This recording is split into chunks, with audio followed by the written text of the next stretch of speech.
5 مواقع تقدر تمارس بيهم اللغة كل يوم. نمبر 1 youglish.com.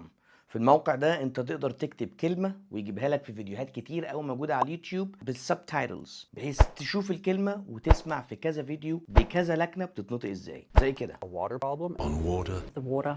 تاني موقع معانا او اب هو ديولينجو، وهو كويس جدا لممارسة اللغة بشكل عام وتقدر تشتغل بيه على الجرامر والفوكابولاري. نمبر 3 BBC Learning English، وده مليان مقالات تقدر تقرا فيه كتير، ومليان فيديوهات وعليهم اسئله، فتقدر تمارس استماع وتقدر تمارس reading وتحل اسئله كتير على حسب الليفل بتاعك. نمبر 4 موقع تاني للنطق بس بروفيشنال اكتر، يعني اكاديمي شويه، تقدر تسمع الكلمه بكذا لكنه وتقدر كمان تشوف الترانسكريبشن بتاعها، وهو howjsay.com.